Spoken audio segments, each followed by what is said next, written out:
Hi, and welcome back to another episode of the Made Alive podcast, where we have curious conversations about what it means to live out the Made Alive life as we walk the way of Jesus in communion with God, in community with God's people, and committed to the cause of the kingdom. I'm Gregory, and I'm back again for a series on presence, and this time I'm joined by hopefully a familiar face to most of you, my boss. Pastor Lis Cheesman. And so, Liz, thanks for being here. We're so grateful for you and for your presence in this house. So do you mind sharing, for anyone who maybe doesn't know you, a little bit about yourself, or maybe something new about yourself to some of our listeners? Absolutely. Well, thanks for having me, Haley. It's fun to be on the podcast today. I am one of the pastors here at LIFEGATE. I get the privilege of overseeing our adult ministries, our formation, so everything from when you drive into the parking lot and till hopefully you're being discipled here and growing in community together with a great team of Haley and a handful of others here. And so, but something that you maybe don't know about me, I feel like I talk a lot on stage. So, know things like I'm from a big family. Yeah. I'm single. From the Northeast. I'm a Boston fan. Sorry about it. And have a dog, all of those kind of things. But maybe what you don't know about me is I'm kind of a Lego aficionado. I'm really into Legos. It's one of the nerdier things about me. I don't think I could say the nerdiest thing because I'm like a secret nerd. But I have a whole Christmas village that goes up every winter that has probably 10 or 15 Lego village sets. That's cool. I didn't know that one. I think it's kind of fun. So I knew you have one in your upper area, right? Yes. That's like you have like a few in there. Yes, I have a couple little singular sets. But then at Christmas the big one comes out. I love that. That's so fun. Legos, man. What a treat. Well, Liz, we're talking a little bit about presence here on the podcast. Obviously, one of our primary ministries and membership here at LifeGate. And so I just would love to hear a little bit of your experience with presence and how you've experienced that specifically, obviously within the community of God's people, but even beyond that. So can you tell me about a time when you first began to understand that presence could be a spiritual practice, not just something you do, but a way of being with God and others? Yeah. I think I have been a busy person my whole life. I'm kind of I love to be going and doing. And so I've never been very good at being. That I think has always been a little bit of a struggle for me. And some of that was, you grow up in a big family. There's a lot going on. Some of it was just, I just loved going. Like my mom always used to sort of poke fun at me because, now as an adult, not when I was a kid, but because every summer there would be like this kind of summer rec program. And my mom just wanted us to hang out and like be together and enjoy things. And I was like, I want to go do all the activities. And so I don't think I've ever been really good at this, but I remember being in seminary. And when I was studying, we had a course called Training and Mentoring, and so a part of that course was that we would pick a character trait, and sort of basically one that we thought the Lord desired us to grow in. God desires that I grow in, and one of them was presence, was that I chose because I didn't really know how to do that. And so I think I spent a semester where I first sort of tried to be present with the Lord, because I think, the busyness certainly impacts our spiritual lives too. And just learning kind of what it looks like to be present with the Lord, what it looks like to be present with other people, what it looks like to sit, and so many things that were counter to my personality, but I found great spiritual richness in, and I think eventually saw that they didn't have to be counter to my personality. And so a lot of the presence that I figured out how to experience wasn't like, oh, I have to go sit in silence and stare at a blank wall, because that sounds like hell on earth to me. And but being present with people, I got to actually be with people and actually ask good questions, or, be on a walk and look at the things that were happening around me. I could still be active, and I could still have a full life, but could be present within that. I love that. I love that you just said that, because I think so often we look at the Christian life and we're like, oh man, all of these things. And so often we're like, oh, that just doesn't feel like it fits my personality. Like there's something about whatever it is, right? Like fill in the blank. I think so many people feel that way. But I love that you just said that you didn't have to change your personality to fit into presence. Like presence fits with you regardless of what your personality is or what it looks like. It might look different from person to person, right? What presence looks like, but yet it still is there. And I think that's exactly some of presence, is showing up as fully who you are, and being able to engage and enjoy someone as fully who they are too. Yeah. And I think that is part of presence. I 100% agree. And I think that that's so important when we're talking about living in community with God's people, because so often we want people to fit in our boxes, and so often they don't fit in our boxes. And so how do we show up, not just as ourselves, but how do we allow them to show up as themselves as well? So has there been a moment in your life when someone's full presence, right, like what we're just talking about, like emotional, spiritually, relationally, changed you? And what did you learn about God as a result of that? Yeah, that's good. What comes to mind is honestly sort of a funny example, because it's almost like a counter example where someone called me on my lack of presence. And I had a dear friend and mentor who had lost a family member, and in the midst of that, I was in my young 20s, and I didn't really know how to be present in that moment. Partly, this is someone who I admire, and someone who is often leading me, and so I think in my mind, I thought, man, what she needs is space. Like what she needs is like to be able to grieve, and I'll just stay out of the way. Like I won't bug her. And I think there was a moment in the midst of the grieving process where she came to me and she was like, Liz, it felt like you've disappeared. And I was so struck by it and really grieved in a lot of ways, because in my mind I thought, man, isn't what's best when people are grieving something, like to just let them do that, and not like, because I think there's this idea of like, oh, like I would be embarrassed if I were grieving, or which is not true. It's just this idea that we build up in our minds. And I think that moment will forever stick with me, because it reminds me that presence, because I thought I couldn't be present because I didn't have something to offer. Because I didn't have a solution. I didn't have good words. I didn't know how to, at that point in my life, how to walk with someone who was grieving even. And so it felt like I couldn't be present because I didn't know what I had to offer. And it really reminded me that presence is the offering in and of itself. And that's true for our friends, that's true for the Lord. And so often that's really how we have to approach relationships, is not necessarily like, oh, I have all this to offer, or you have all this to offer me, but presence is what I'm here for. Yeah, I love that. It makes it sound so less transactional. And I think so often we think of it as a transaction of like, I'm going to show up for you, and this is going to be the result of that.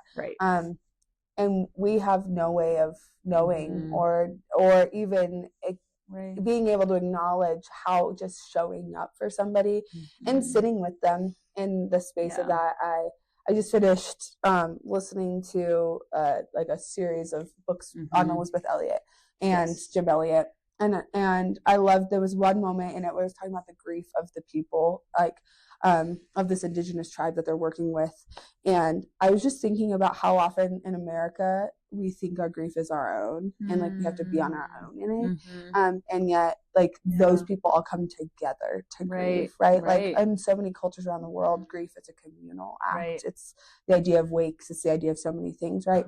And yet we are so individualized and privatized that we think that we have to hold it on our own, and yet there's such a beauty in the presence of other people in hard moments. And when we show up for people, and when people show up for us, and that it really does impact our lives. And I think that's a lot of what leads to the isolation we feel, leads to the kind of like overwhelm that we experience is so often when we're trying to carry things without the presence of others. Yes, 100%. Yeah, I think that's really good.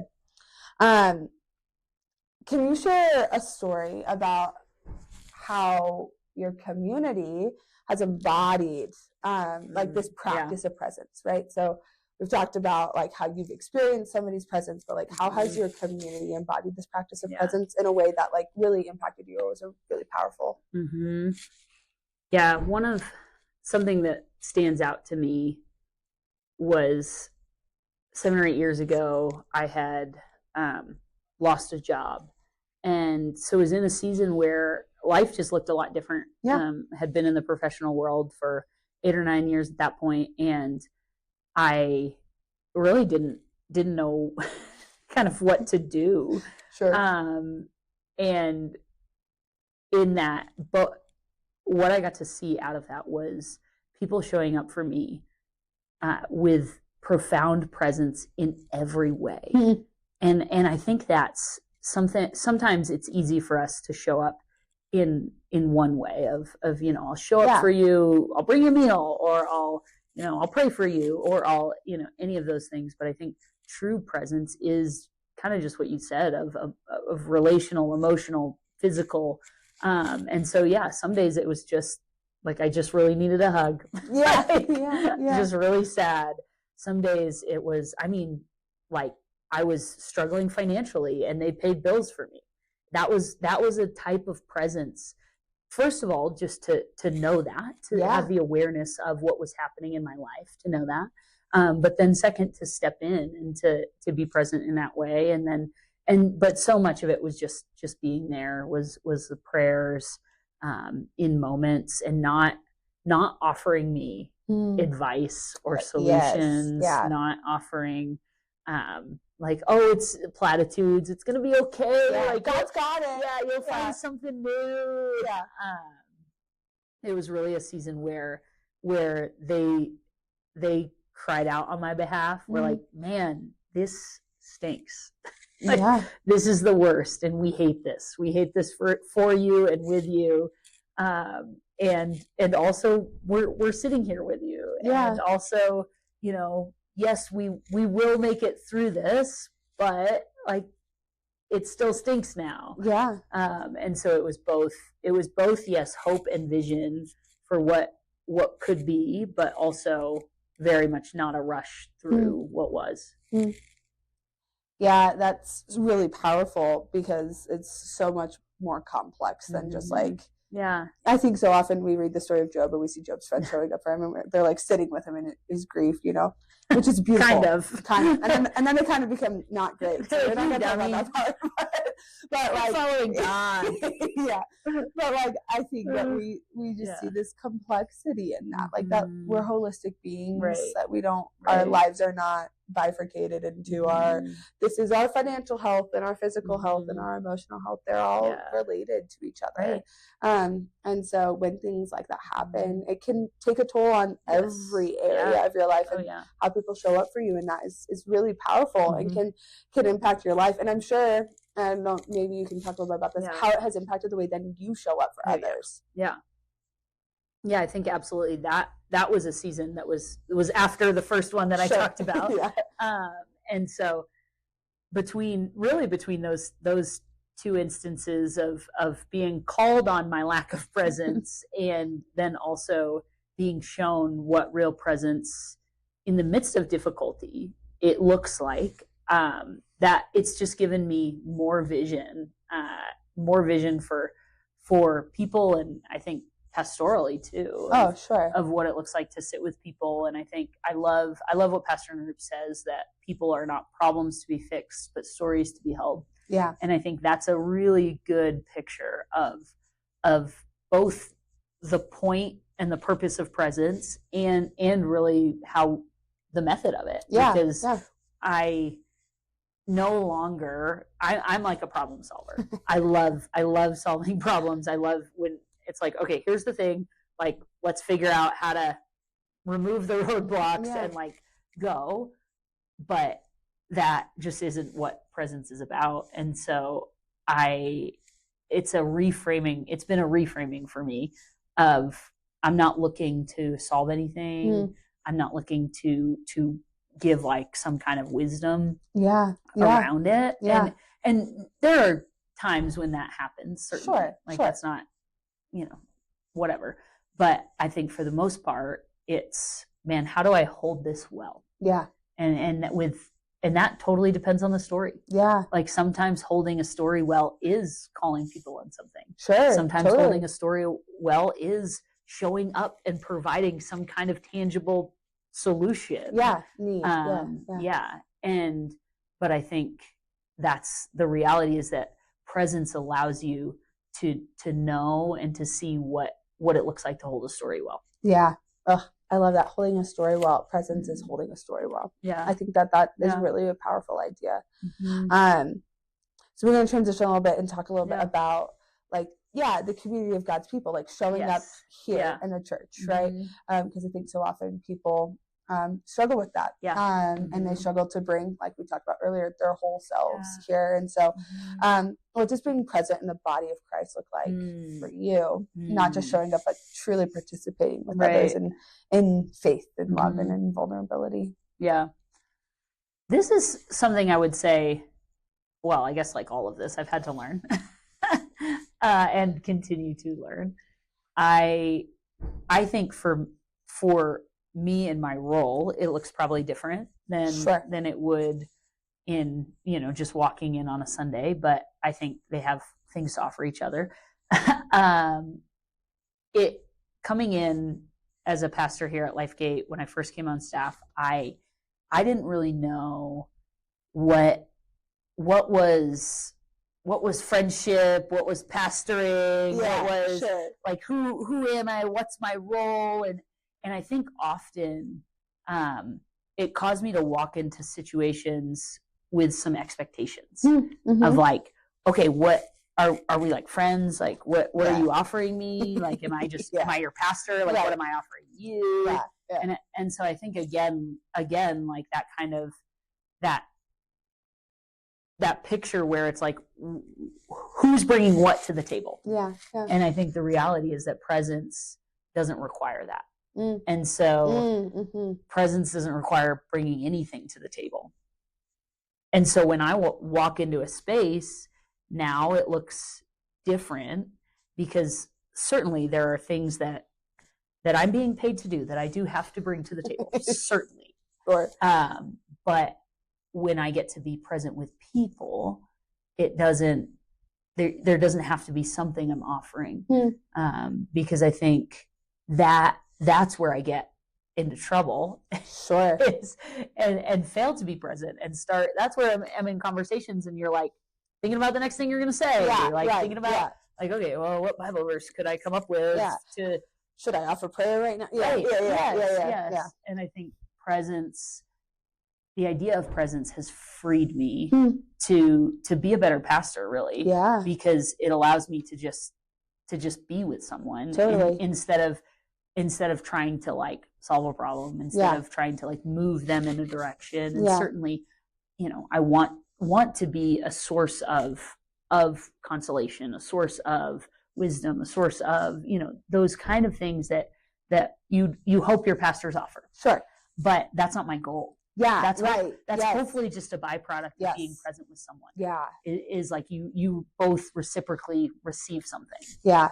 I love that, because that means that other person's presence is also giving you something. It's not just oh, I'm a pastor, therefore I'm giving you something. It's like the both, right? It's this almost transformational in a sense, right? As opposed to the transaction of like, you give, I give. Right. It's like, no, we're giving together actually. And we're engaging in this space together. I love that. And I think that's like a picture of the community of God working at its best is like, I get to sit in this role and it's really fun and I'm really grateful that I do, but we are discovering together what life with God looks like. Totally. And that, I get to be a facilitator of that sometimes, but a lot of times I get to be the recipient of that because of being engaged with God's community. Yeah, totally.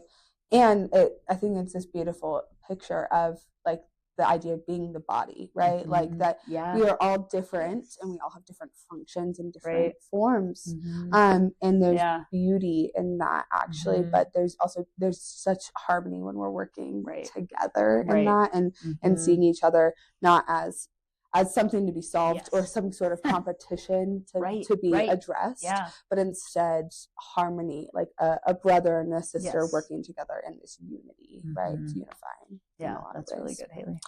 All right, so we're going to finish off here with about a time maybe that you felt disconnected or fragmented in engaging with the people of God or being present, and then what helped you re-engage with presence and belonging. Yeah. When I was in my young 20s, I was in seminary. I was a full-time youth pastor. I was coaching soccer, 5 or 6 nights a week, and was a 20-something. So had a lot of friends, busy, a busy season of life. And I started having all of these health issues that were sort of inexplicable from the doctors. They couldn't figure out what was wrong with me.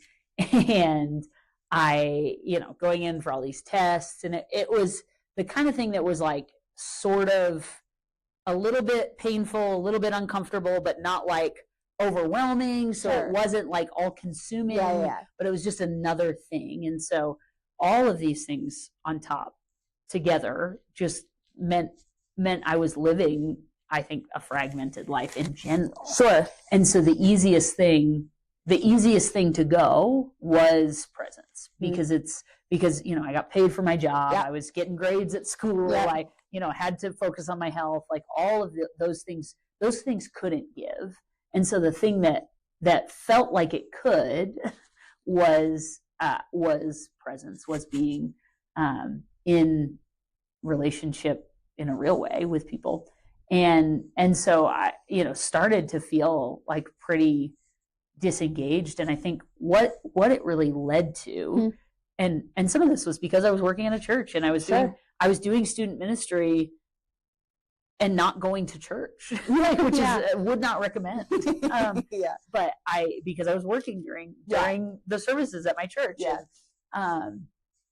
And what shifted for me was my roommate at the time just asked me to participate in a practice of gratitude where she said, okay, for 30 days, we're gonna practice gratitude, and like printed out all these sheets. And it's like on day 1, you say one thing you're grateful for. Yeah. On day 2, you say 2 things you're grateful for, which sounds pretty easy until you're like on day 28 and you're like 28 things today. Oh, 29 things tomorrow. Oh, 30 things. Yeah. And it really pushes you to be really grateful.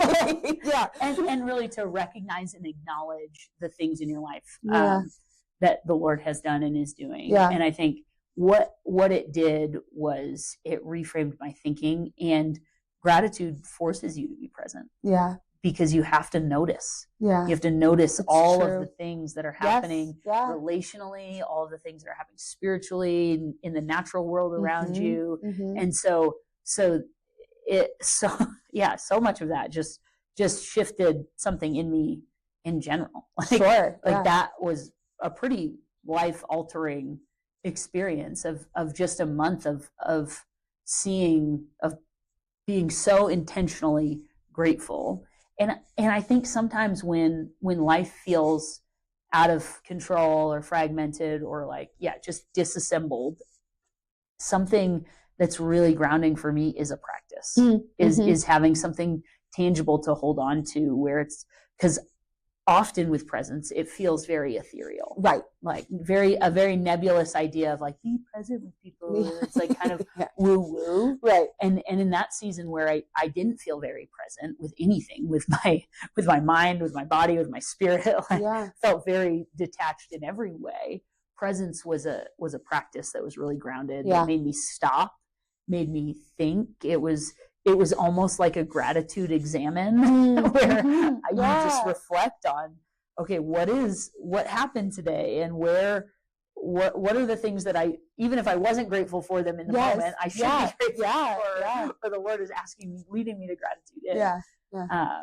And so I think that was just really helpful to me in that season. Yeah, I love that you just said presence is like grounded in practice, because I really do think it is in so many ways, and in gratitude. And so, Liz, I appreciate all your wisdom in this. Thank you for sharing some of your stories and for just like sharing presence and being present here. Because I think so often as the people of God, we get so caught up in so many things. And yet at the end of the day, it all comes down to being first present with the Lord, and then learning how to be present with the people of God too. So I think absolutely. Thank you so much for being here. Thanks for having me.